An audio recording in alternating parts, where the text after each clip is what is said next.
Hello, hi everyone. I hope you all are well at your home and may Mata Rani bless you all.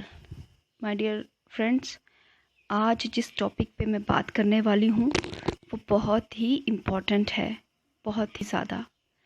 वो topic है कि हमारी life में हमारे जितने भी रिलेशनशिप्स हैं वो किस तरह से हमारी स्पिरिचुअलिटी में रोल प्ले करते हैं, राइट? वो किस तरह से हमें हमारी लाइफ के पैटर्न्स को शो करते हैं, इसी के बारे में आज हम बात करेंगे। आप इन सब बातों को ध्यान से सुनिएगा और अपनी लाइफ में इम्प्लीमेंट कीजिएगा कि कहाँ कहाँ कौन सा रिलेशन आपसे क्या करवाना चाह रहा है, और फिर आप उन चीज़ों को आइडेंटिफाई करके उन पर अपना काम कर सकते हैं या कर सकती हैं। ठीक है जी। हम अगर बेसिकली देखें कि पैटर्न बनते किस तरह से हैं, तो पैटर्न हमारी लाइफ में जो बनते हैं उसके मेन 3 रीज़न रहते हैं, या हम कह सकते हैं कि 3 मेन पॉइंट हैं जहाँ से हमारे पैटर्न जो है वो हमें मिलते हैं। फर्स्ट है हमारा फैमिली इन्वॉल्वमेंट। जिस फैमिली में हम पैदा होते हैं उसका इन्वॉल्वमेंट कैसा था, वहाँ से हमारे पैटर्न जो है वो फॉर्म्ड होते हैं।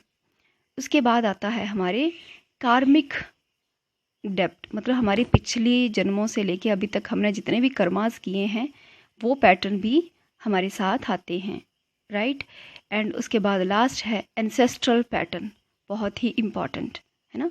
जो भी हमारे पूर्वज थे उनमें जो कुछ पैटर्न थे वो भी हमें आते हैं।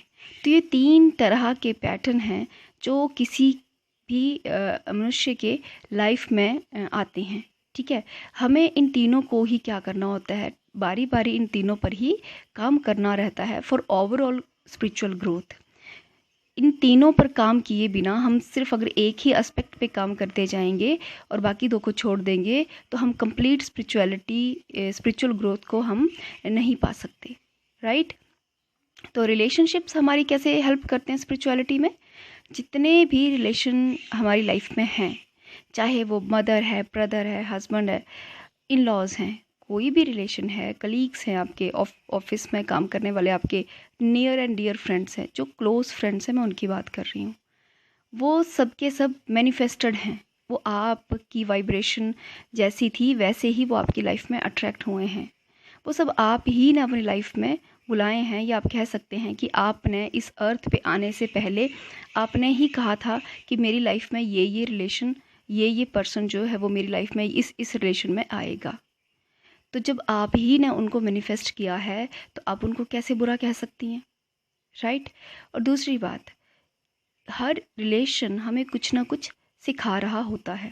जैसे सपोज़ करो किसी फैमिली में कोई बहुत सपोज़ करो कोई ऐसा मेंबर है जो बहुत ज़्यादा बोलता नहीं है और हर कोई उसे आके कुछ कुछ सुनाए जा रहा है, उसे भला बुरा कह रहे हैं, उसी को भला बुरा कह रहे हैं, और वो ज़्यादा बात भी नहीं करता, ज़्यादा उनको रिप्लाई भी नहीं करता, ज़्यादा जवाब भी नहीं देता। ठीक है, तो दैट मीन हो सकता है कि उसके वो फैमिली रिलेशन उसको सिखाना चाह रहे हों कि किस तरह से अपना थ्रोट चक्रा ओपन करना है। जब तक वो अपना थ्रोट चक्रा ओपन नहीं करेगा, या इस लाइफ में हो सकता है उसका लेसन ये हो कि उसे बोलना सीखना है, अपने लिए स्टैंड लेना सीखना है, हो सकता है उसका ये लेसन हो। और जब तक वो इस लेसन को नहीं सीखेगी तो वो अपनी ग्रोथ में एक स्टेप आगे नहीं जा सकते। या फिर हो सकता है कि आप अगर कोई मैरिड वुमन है तो उसकी मदर इन लॉ या कोई भी इन लॉज में से हमेशा उनको टोका टोकी करते रहते हैं, तुम ये नहीं करती हो, तुम वो नहीं करती हो। तो ज़रा अपने अंदर ध्यान से झांक कर देखिए, मेडिटेशन में बैठकर देखिए, क्या सचमुच में आप में वो कहीं कमियां हैं तो नहीं?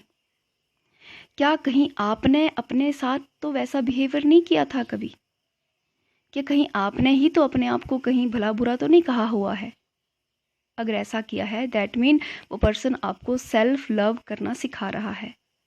जब तक आप सेल्फ लव नहीं करेंगे वो इस जन्म तो क्या, वो जन्मों जन्मों आपकी लाइफ में अट्रैक्ट होते रहेंगे ऐसे रिलेशन। तो इसीलिए जितने भी रिश्ते हमारी लाइफ में आते हैं वो हमें कुछ ना कुछ लेसन देने के लिए आते हैं। जितना जल्दी हम उन रिश्तों से अपने वो लेसन्स सीखते हैं मेडिटेशन और विजडम की हेल्प से कि ये मुझे क्या सिखाना चाह रहा है, ध्यान से ऑब्जर्व करना होता है हमें कि ऐसा क्या है मुझ में जो मुझे सीखना है। और जैसे ही आप उन लेसन्स को सीख लेते हैं, या तो वो पर्सन आपकी लाइफ से हमेशा के लिए दूर हो जाते हैं, नहीं हो तो उनके साथ आपका रिश्ता बहुत अच्छा हो जाता है। एक हार्मनी क्रिएट हो जाती है आपके रिश्ते के बीच में, क्योंकि वो यही सिखाने आए थे। जैसे ही सिखा दिया, हार्मनी क्रिएट हो गई, राइट। तो इस तरह से हमारे जो रिश्ते हैं आसपास, वो काम करते हैं। रिश्ते, रिलेशनशिप्स हमारे मिरर्स हैं। वो हमें हमारी कमियां दिखाते हैं। वो कमियां किसी भी रूप में हो सकती हैं। वो कमियां हमारे इनर चाइल्ड के रूप में भी हो सकती हैं, वो कमियां हमारे शैडो के रूप में भी हो सकती हैं, वो हमारे इन्वायरमेंट से रिलेटेड भी हो सकती हैं। हो सकता है हम डिसिप्लिन ना हो तो वो हमें डिसिप्लिन रहना सिखा रहे हों। हो सकता है हमें सेल्फ लव की कमी हो, वो हमें सेल्फ लव सिखा रहे हों। ठीक है, सिखाने का तरीका क्रूअल होता है। और अगर आपने इन लेसन्स को इस जन्म में नहीं सीखा, तो नेक्स्ट जन्म में तरीका और भी क्रूअल होगा, और भी क्रुएलिटी बढ़ती चली जाएगी। इसीलिए अपने जितने भी रिश्ते हैं उनको ब्लेम करने की बजाय उनसे वो लेसन सीखने पर ज़्यादा ध्यान दीजिएगा। उनको एक मिरर की तरह यूज़ कीजिएगा। आज जो हम शाम को करने वाले हैं मेडिटेशन, वो इसी के ऊपर है कि किस तरह से हम अपने आप को, अपने रिलेशन को अपने सामने रख के अपने अंदर की कमियों को देख सकते हैं, राइट। सो आई होप आपको ये कुछ अंडरस्टैंडिंग मिली होगी। Thank you so much for the listening. Please to like, share, subscribe my channel. Thank you.